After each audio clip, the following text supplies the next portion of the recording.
ಇವತ್ತು ನಾವು ಭ್ರಷ್ಟ ಕಾಂಗ್ರೆಸ್ ಪಕ್ಷದವರ ಮನಸ್ಥಿತಿ ಈ ದೇಶದಲ್ಲಿ ಅರಾಜಕತೆ ಸೃಷ್ಟಿ ಮಾಡೋಕ್ಕೋಸ್ಕರ ಏನು ವಿದ್ಯಾರ್ಥಿಗಳ ಸೋಗಿನಲ್ಲಿ ಇವತ್ತು ಕಾಂಗ್ರೆಸ್ ಪಕ್ಷದ ಒಂದು ಸ್ಥಿತಿ ಎಷ್ಟು ಎಂಥ ಹೀನ ಮಟ್ಟಕ್ಕೆ ಬಂದಿದೆ ಅಂತಂದರೆ ಇಡೀ ದೇಶದ ಜನ ಅವ್ರನ್ನ ತಿರಸ್ಕಾರ ಮಾಡಿ ಕಸದ ಬುಟ್ಟಿಗೆ ಹಾಕಿರುವಂಥ ಸಂದರ್ಭದಲ್ಲಿ ಈ ನೀಟ್ ಹಗರಣದ ಒಂದು ಸುದ್ದಿಯನ್ನು ತೆಗೆದುಕೊಂಡು ತುಕಡೆ ಗ್ಯಾಂಗು ಖಲಿಸ್ತಾನದವರು ಬಾಂಗ್ಲಾದೇಶದ ಯುವಕರನ್ನ ಕರ್ಕೊಬಂದು ವಿದ್ಯಾರ್ಥಿಗಳ ಸೋಗಿನಲ್ಲಿ ಪಾರ್ಲಿಮೆಂಟ್ ನಡಿ ಸಂದರ್ಭದಲ್ಲಿ ಪ್ರಧಾನಮಂತ್ರಿಯವರ ನಿವಾಸವನ್ನು ಮುತ್ತಿಗೆ ಹಾಕೋಕ್ಕೆ ಹೊರಟಿದ್ದಾರೆ.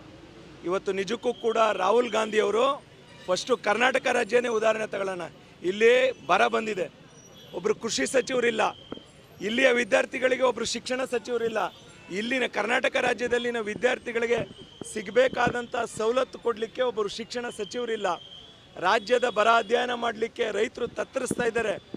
ಬೆಳೆ ಹಾಕಬೇಡಿ ಅಂತ ಮುಖ್ಯಮಂತ್ರಿಗಳು ಹೇಳಿದ್ದಾರೆ. ಮುಖ್ಯಮಂತ್ರಿಗಳು ಸಚಿವರ ಪಟ್ಟಿಯನ್ನು ಇಟ್ಕೊಂಡು ಡೆಲ್ಲಿಗೆ 2-3 ಬಾರಿ ಅಲ್ಲಾಡಿದ್ರು ಕೂಡ ಕರ್ನಾಟಕ ರಾಜ್ಯದ ಒಂದು ತೆರಿಗೆ ಹಣವನ್ನು ಕಾಂಗ್ರೆಸ್ ಪಕ್ಷದ ಬೆಳವಣಿಗೆಗೆ ಇವತ್ತು ಕಾಂಗ್ರೆಸ್ ಪಕ್ಷ ATM ಸರ್ಕಾರದ ರೀತಿ ATM ರೀತಿ ನಮ್ಮ ಸರ್ಕಾರವನ್ನು ಕರ್ನಾಟಕ ರಾಜ್ಯದ ಕಾಂಗ್ರೆಸ್ ನೇತೃತ್ವದ ಸರ್ಕಾರವನ್ನು ಬಳಸ್ಕೊಳ್ತಾ ಇದೆ.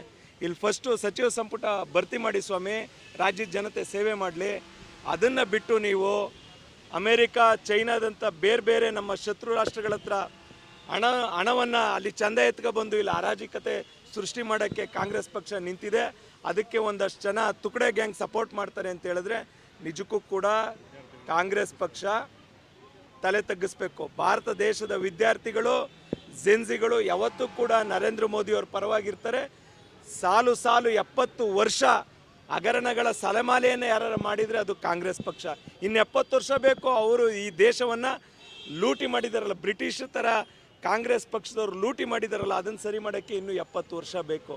ಆ ನೇತೃತ್ವದ ಕುಟುಂಬದ ನೇತೃತ್ವದಲ್ಲಿ ಇರ್ತಕ್ಕಂಥ ರಾಹುಲ್ ಗಾಂಧಿ ವಿದ್ಯಾರ್ಥಿಗಳ ಸೋಗಿನಲ್ಲಿ ಯಾರೋ ಗುಂಡಗಳು ಕರ್ಕೊಬಂದು ವಿದ್ಯಾರ್ಥಿಗಳು ಯಾರಾದರೂ ಪೊಲೀಸರ ಮೇಲೆ ಗುಂಡ ವರ್ತನೆ ಮಾಡ್ತಾರಾ?